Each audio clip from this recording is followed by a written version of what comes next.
wanna put money in your pocket, that crypto wallet, that bing bada bing ching ching big profit.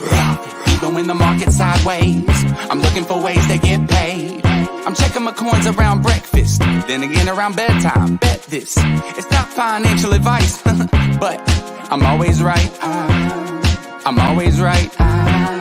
I'm always right. I'm always right. I'm always right. I'm always right.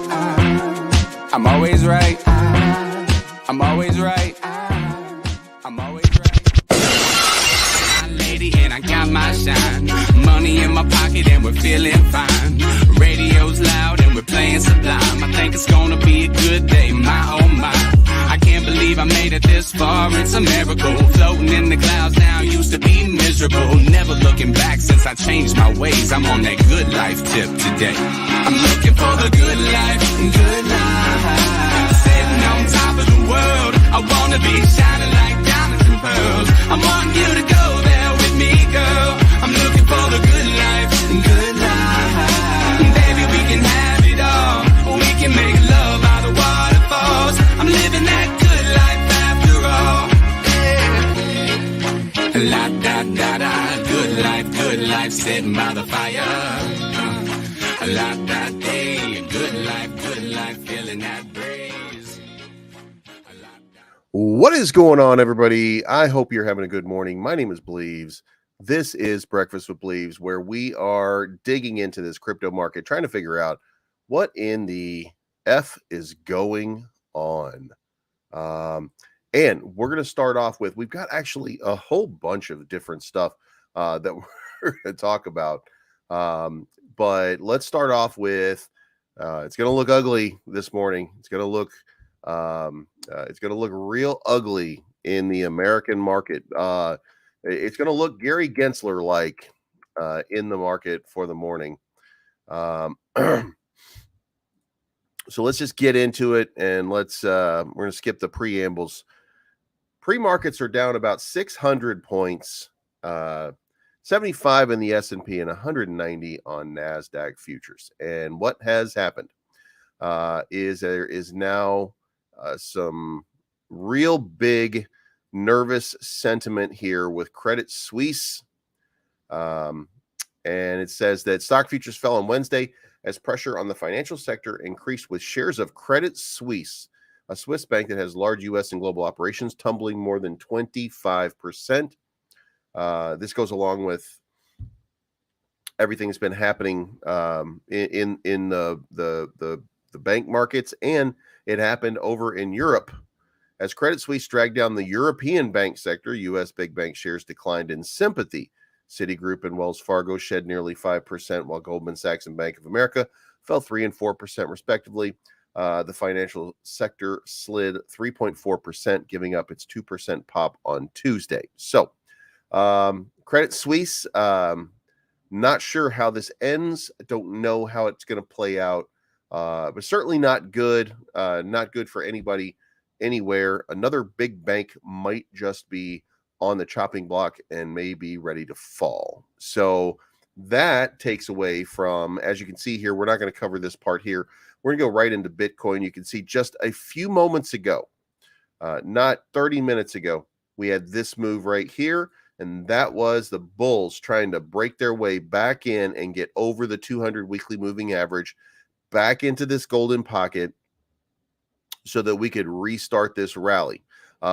Capital in the market had flowed into about 1.07 trillion. It's back down to 1.059 right now. So we were certainly taking a shot at it. And as you can see right here, the 50-day is still propping up the overall cap, right? This, again, it's just a 1 hour chart, but it's being, we're bouncing in between resistance levels and stuff like that right now. So the question now is, how does the U.S. market react to Credit Suisse as we get ready for this morning?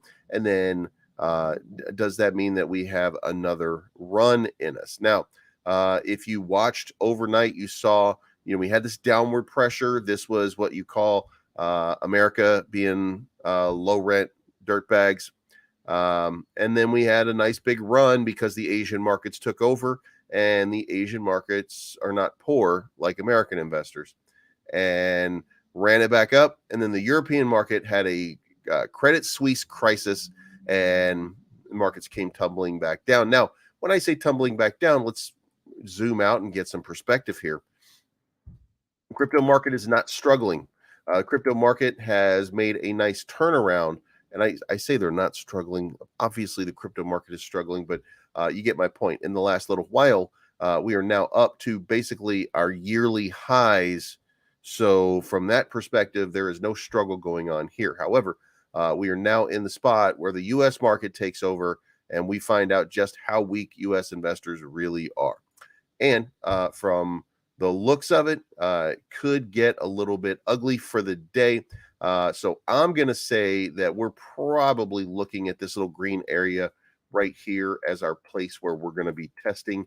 Now, so what to make of it if you are trading? If you're trading, then what you're going to want to see is this is too high to make any kind of move unless you're probably trying to short. But one of the issues here is there's also that possibility it's going to pop into this range over the next little while as capital continues to just kind of flow into the market. Now, most likely play out would be a dip. And if it dips, it's going to be below the 50-day SMA, putting it down into this region. And you could see this green area may not even continue with support right there. Now, the options would be a bounce at 23,800 and then back up into the resistance, or a full capitulation back down to about 23,000 and maybe even wicking down into this area and then a bounce back. Now, we are bouncing back, right? We're not DOA. This is just another, not manufactured, but this is just another example of how the banking industry is letting everybody down. This is just another example of why you should have your money in Bitcoin. Now, this could also, because of Credit Suisse. Now, we're watching, by the way, American investors are not thinking the same way as the Asian investors. I think we should at least kind of recognize that the American investors are not thinking like the Asian investors right now. And the European investors are thinking more like the American investors. They're taking their money out. They're using Bitcoin as a commodity for trading. They're not using it as a store of value at this point. So that's why you're getting that price fluctuation. The Asian markets, because CZ Binance said that he's putting $1 billion from BUSD into Bitcoin, Ethereum, and alt, that has caused that big pump in the market. He basically told the Asian markets, because it's Binance, he told the Asian markets, hey, it's time to run this thing up. Now, since he did that, that's what we've seen, is this market getting run up. Now, as that's happened, we've also seen the money being pulled by the American and now the European market. So we'll have to keep an eye on it, see what happens over the course of the next 24 to 48 hours, maybe even longer, just to kind of get an idea of what is happening here. So, but we're probably going to see a lot more runs on 25.3 today, trying to bust through here and start to use this thing as support once and for all. This is a big move. Now we got up, by the way, to 26,534. That's not where we're going to cap this thing. The cap on this has got to be in that 32,000 range, because we're still looking for that big move that gets us over these two lines over here. Remember, the first line over here that's the August line from the ETH merge. That's this one right here.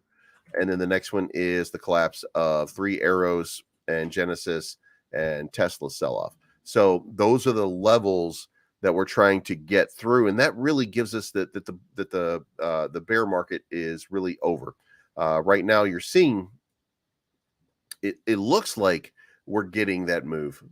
Looks like things are happening to the positive, but we need some confirmation, and the confirmation really becomes, we start knocking down previous spots that have been resistance areas. And right now, we created our own resistance here at 1.1 trillion the last time, and now we're at 1.12 trillion. So it's happening.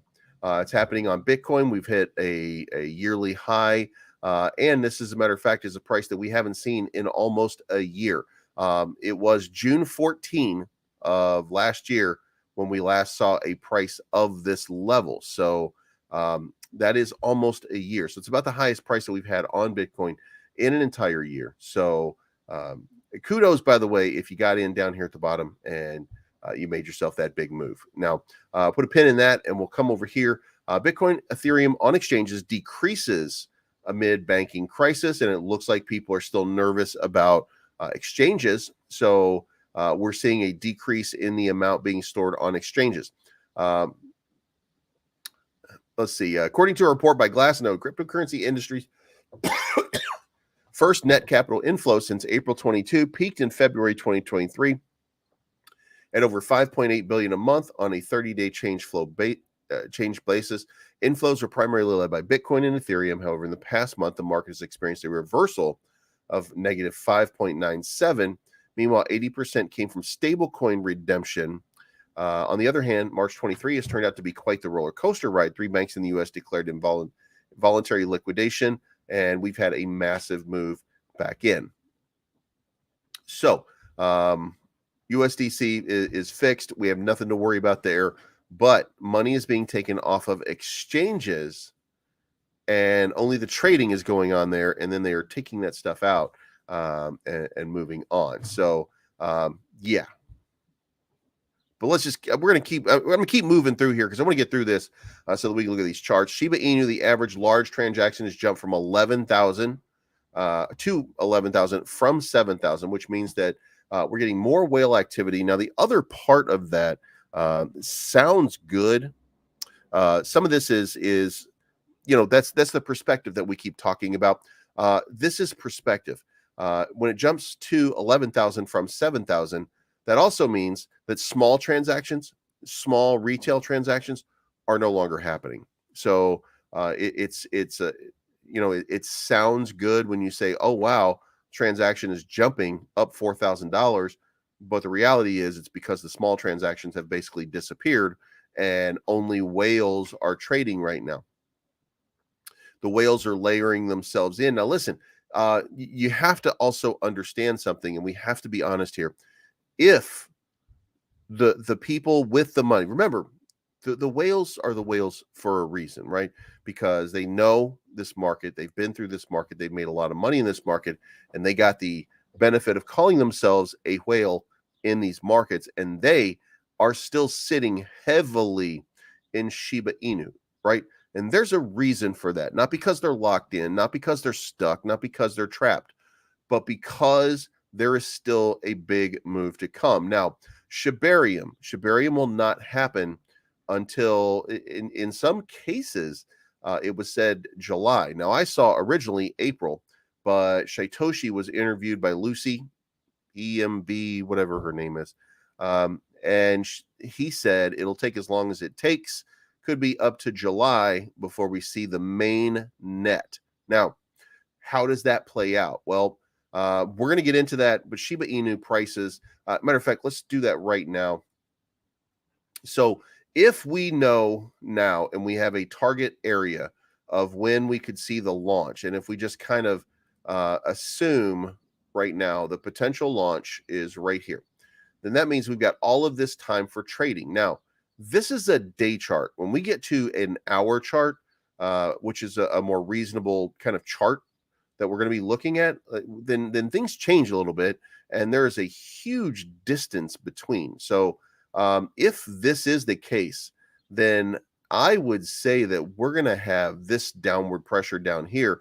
We could even see some of these low prices in these 5, 0, 7, and 8 range, if that's the case. Now, if we get on a bull run, and we are legitimately on this bull run, and we start to pump the price action, that might change, but we'll still see a dip back down into these levels right here at 1,000, because it's not going to go, like, the shit's not going to go crazy, right? Not until there's a reason. Now, what will happen is, we'll see a little bit of the trending and the trading, and then we'll get close, and now we've got the launch coming, right? SHIB will continue to do this. Bone, on the other hand, will, and we should put a line over here for July. And Bone will continue to do what it's doing, probably dipping down just a little bit here and there, but it will then go out of its mind as we get closer. It will go absolutely crazy. Richie's Plain Talk. What is going on, my man? Did he do that again? What happened, Richie?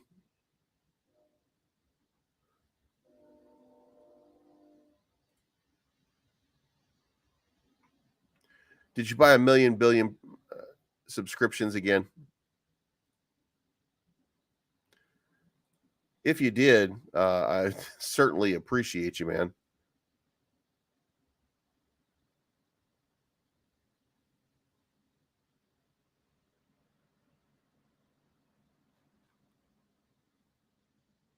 No, I think we're good. Oh, pink sale. Oh, the Lunati pink sale. You know what? Nobody ever comes to me with these secret things. Actually, King B came to me with one last night. He came for everybody, and it was a little bit late. You know. So anyway, yeah. So and Timsky. So yeah, that does look like that. But let's look at what's happening in the market overall.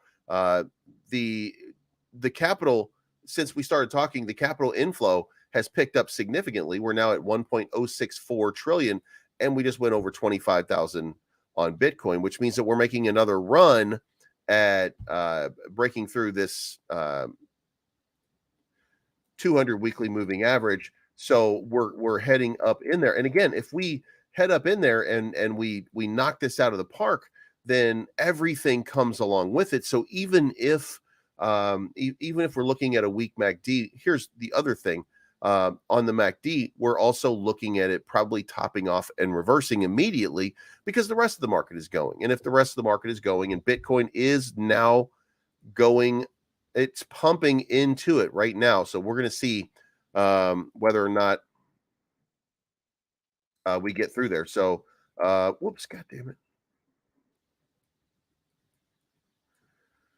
So we're going to keep going as we get this. Anyway, Shiba Inu, large trading volume. By the way, Pokemon might be moving into the metaverse, which is going to be just a gigantic move. Guys, here's the thing. Pokemon is and continues to be on the forefront of technology, right? That goddamn Pokemon Go game, which got you to get your big ass up and start walking around. That was a great move. That was a great play. Then they started using AR technology inside that game. Now, I've never seen it with AR or anything like that, but I am told that they're really it's really a big deal for them, right?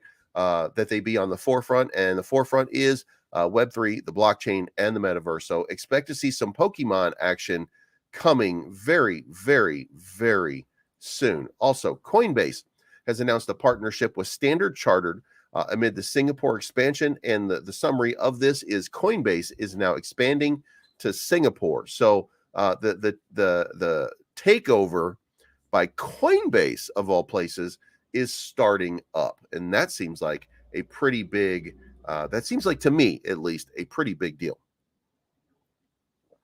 Now, next up is Crypto Rover. Now, say what you want about Crypto Rover. He is a follower of cryptocurrency. He's not really a predictor. You'll see him do this and say, perfect. He'll tell you what happened, but he doesn't give you any kind of predictions on what he thinks is going to happen. And you'll see these kind of things. And I follow him because these are important charts. This is what we've been looking at for a long time. You guys remember this. We've been doing this for a long time. We did have a perfect retest over here of the resistance area. And of course, you got to look at it on the day chart. What am I? MOON. Oh, wait a minute. I removed that because we're not looking at that anymore. We moved it over here to this one. So as you can see here, there was a perfect retest, and I got too many lines going right now. So if you can't see it, that's your fault. You must be blind because it's not me, it's you. But anyway, so the test is going on right now. We're at 25,172. It looked like we wicked up into 25.2, and then it looked maybe we just got a little bit rejected right now. I don't see a lot of shorts, by the way, that are in this range. So yeah, it's gonna be yeah, we'll see. And Richie, thank you so much, man. Just gifted 10 more Believes Crypto memberships. So if you haven't already, that is a great opportunity for you. And let's see, we've got LSD was gifted membership, Chris was gifted membership, Local 420, Bobby Basehead, Sound Station, Kizo Ronin, DeFi Dior, Pulse Chain Jack Clap, Lionel, and Heinz Crypto with 10 more memberships. I appreciate that so much. By the way, that would mean we have 103 members on the channel right now, and there are 2 true believers and 1 cult of believes. So when you renew those subscriptions, if you renew those subscriptions, don't forget to upgrade your membership into something that pays me more money.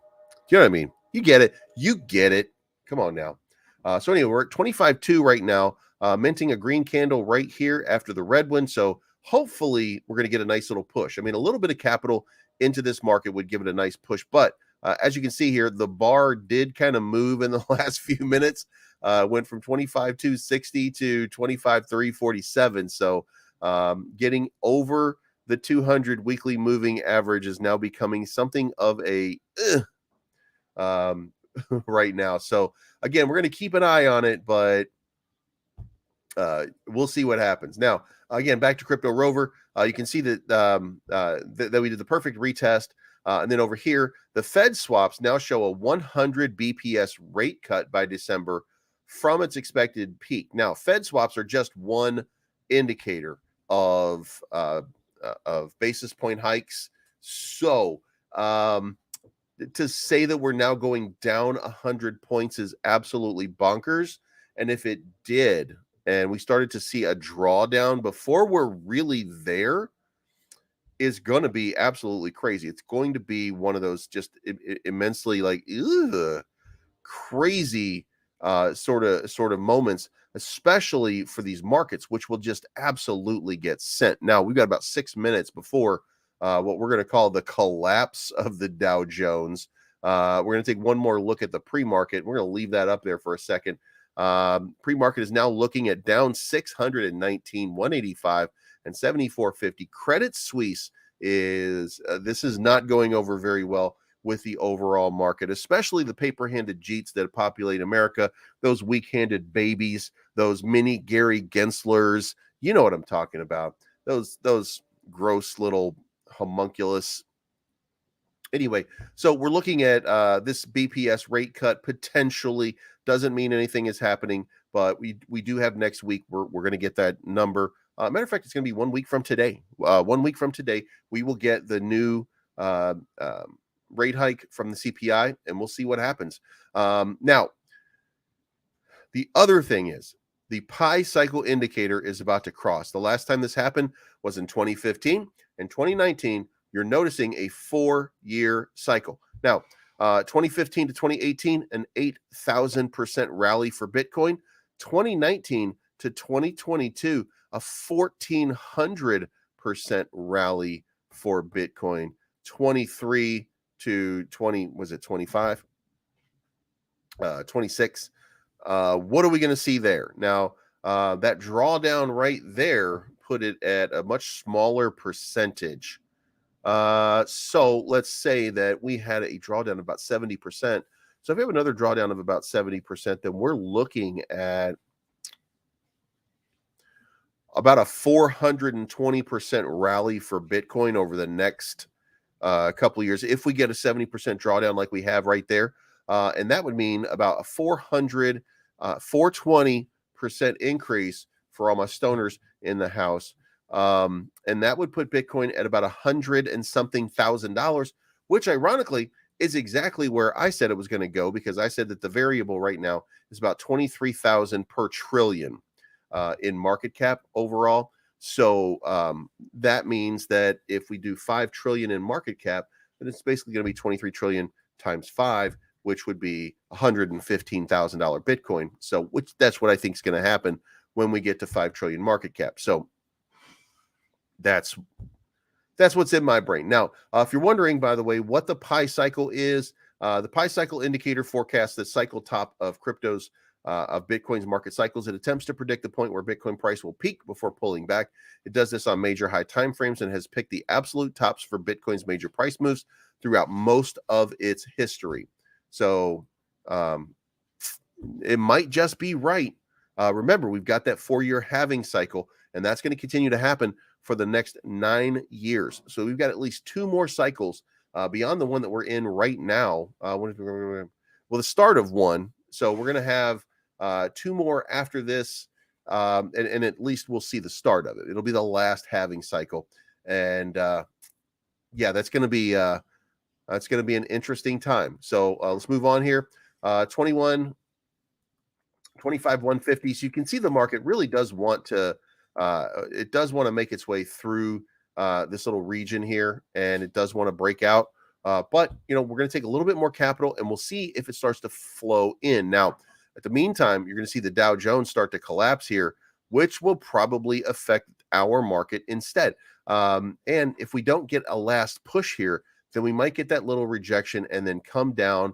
And you see here that even though we've been testing this 50-day SMA, we did break through, and we broke through the 200, but we've also respected the 200 line. So if we come back down on Bitcoin, then you're probably looking at a retest of the 50. And if it fails and there's a big sell-off, then you're looking at the 200. But if you get to this 200, then go long. You know what I mean? Like that would seem to be one of those moments where you could make a nice little flip here.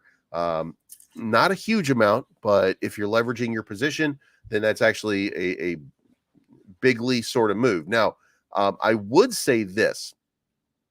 If you're looking to short any position, I would look to see if maybe we make another run into 25.2, 25.3 right here, get a few wicks up, get into this area. I don't think that we go up beyond that. Seems to be a lot of resistance. So that's the perfect time to run a very low short.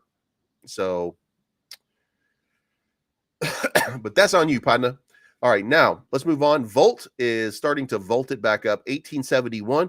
There's another burn coming at the end of this week. Now, if you looked at Crypti to see what the burn rate is so far, then let's go to Volt.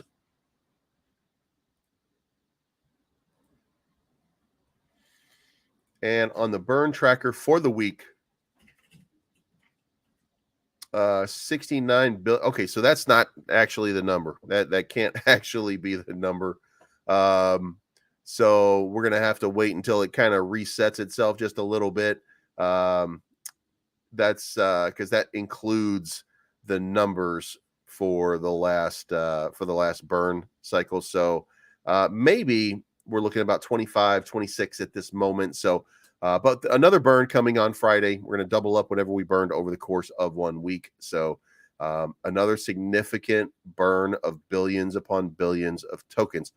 Past month, we burned $74 million of Volt tokens. So 1871, probably going to see the price action. And remember, there are a few more catalysts that are coming.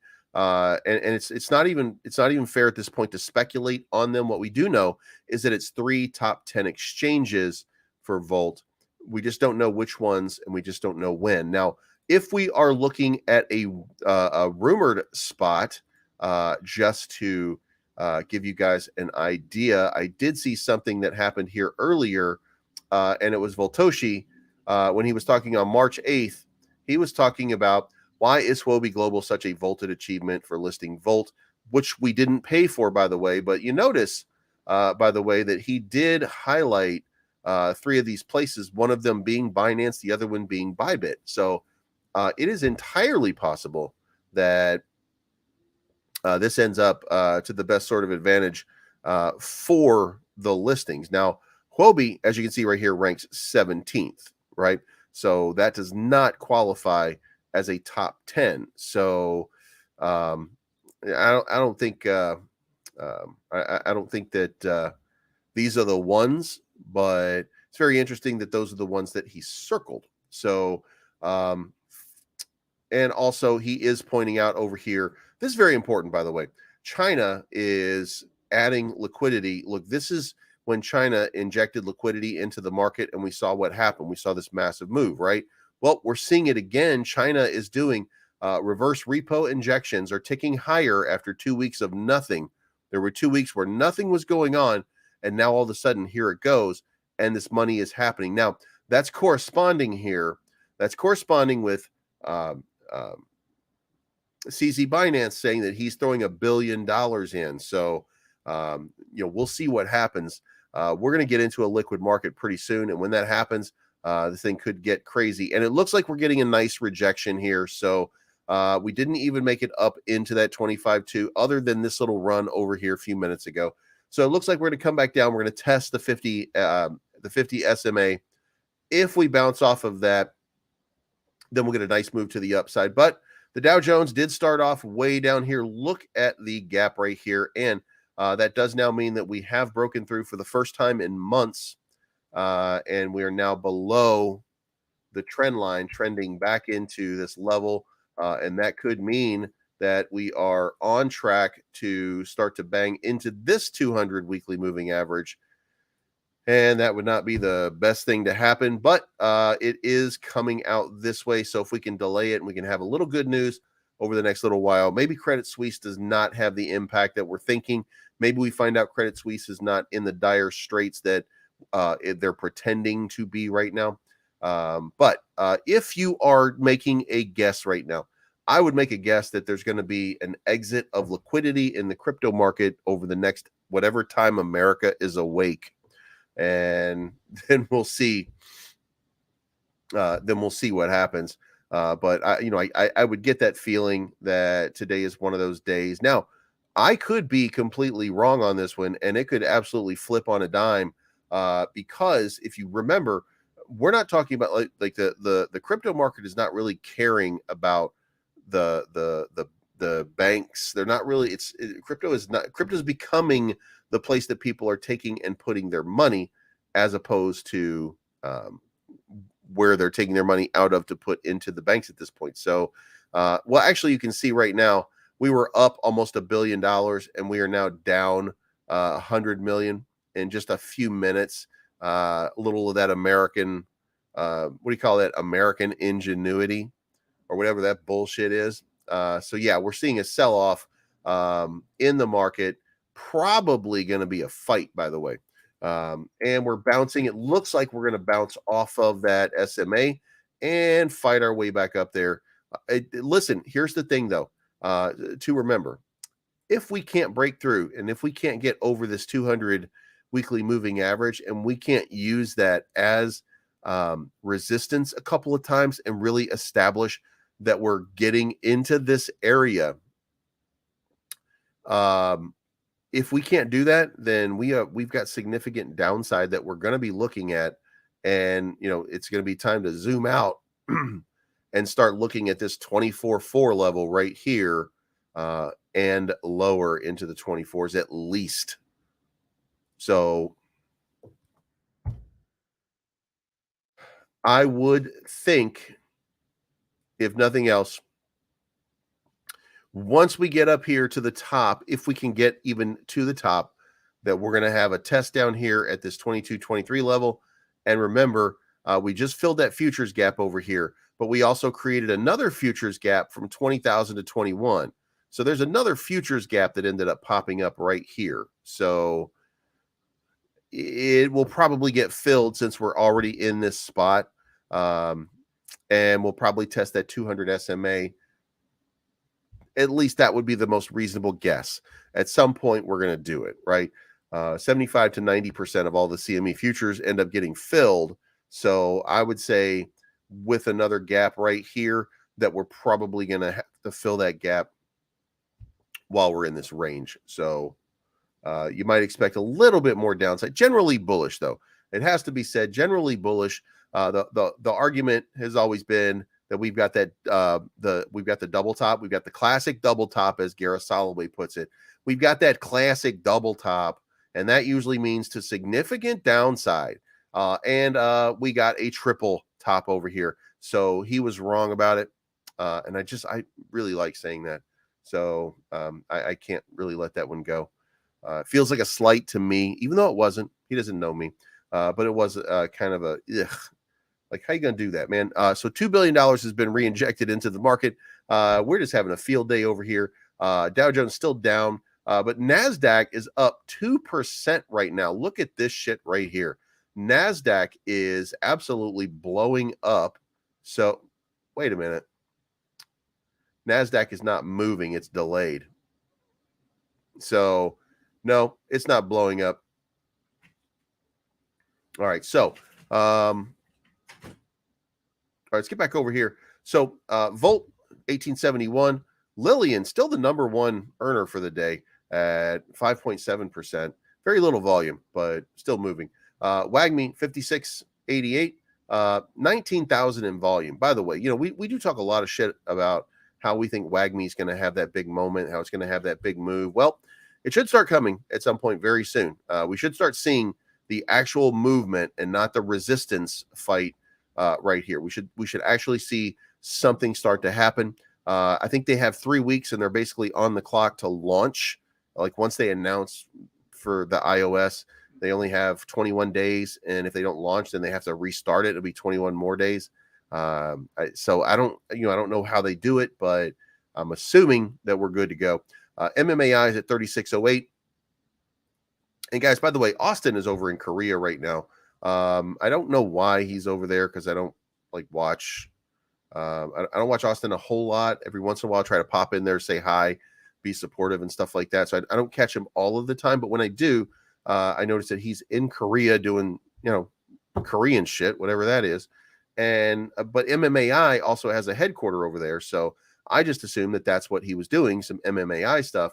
And it's not translating into volume yet. Again, this market is NASDAQ delay. Yeah, we still haven't seen NASDAQ pop yet. We got 7 more minutes before we see it on the charts. Cato 1410. Anyway, so for MMAI, they've got MMAI Pure coming out. Really great looking, kind of Gears of War type game. I know I keep saying that, but that's the way the movements go.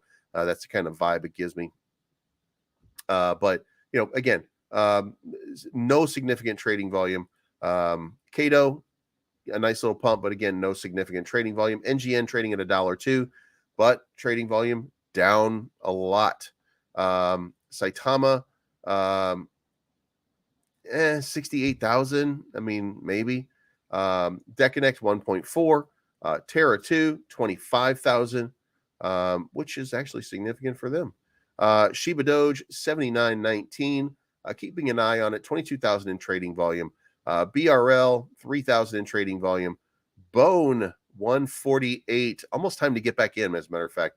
2.4 million in trading volume. Bone, I'm not sure that Bone is going to make another big move over here because it seems to be really happy with that $1.50 trend line right now. And if it is, then again, just like everything else, it's only going to last for so long before it breaks down. So if it breaks down to $1.36 again, you always see that significant bounce. So when it comes down to this level, you saw this happen last time. You saw this happen last time. You saw this happen last time. It is getting smaller, but it still bumps off of it. So, we may be, I may be going back into Bone one more time, just for one more round. SHIB at 1104, Hex at 82, 8 cents, 8249. Floki down to 37.25. Wiz down 20% to 22.76, and Ordinal Doge 59.51. Remember, that was $100, and I feel like Ordinal Doge might just be a dead stick at this point. And now it might just be that hype train saying, let's pump it up, dog.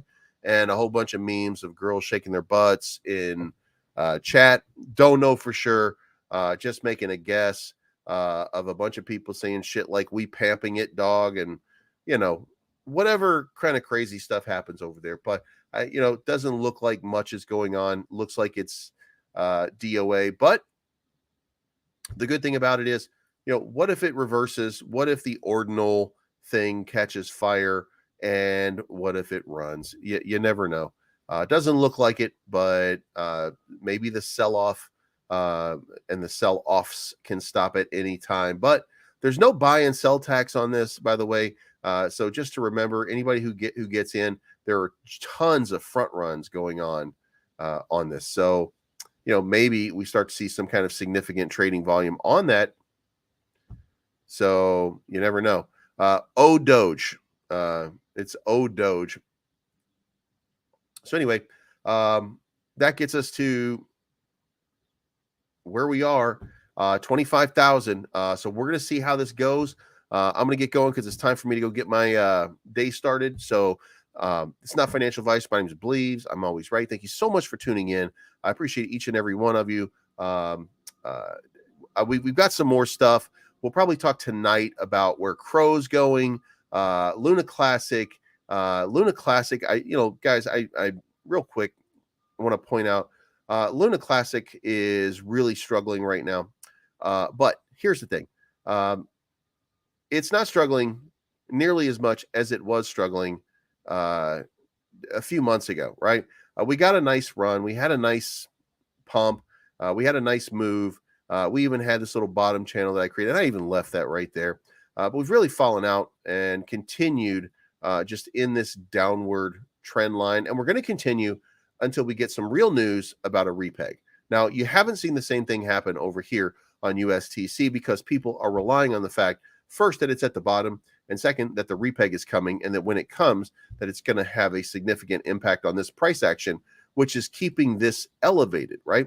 But until we get real news on the repeg, they're going to continue to work in the background to reactivate. And remember, just for clarity, the L1 team, the repeg was something that was kind of secondary to getting the chain up and fully operational, like a battle station in space that's round, shaped like a giant moon that can destroy planets. And am I getting way too Star Warsy on this one? Anyway, so we're going to see USTC probably continue what it's doing because that's pretty much its bottom. And we might see a little bit of bleeding in Luna Classic, a little bit more back down into some of these older numbers. Like that very well could happen because we've just been sitting in this area tired. You have to consider here at least that people are just tired of waiting. They've given it. I mean, you go back here and you look, and the people that got in and were part of the pump here, they've given it 6 months, and this is taking a lot longer than what they were saying. Now, this doesn't mean anything, by the way, but because it's basically a dead stick at this point. But Terra Rebels, remember they had the roadmap? Shit. I mean, nothing's done. So, you know what I mean? Like there's nothing done there. I mean, but by the way, there are things done, but nothing's being crossed off. Nobody's doing anything about it. Nobody's working. You know what I mean? Like you're not seeing it. And on the governance, the governance, you just got a bunch of idiots out here doing stuff like, hey, you know what we should do? We should enhance the burn because we're not burning enough, and stupid shit like that. So when you got stupid people doing what can only be described as stupid shit, then you get stupid shit results. So yeah, that's what's going on over there.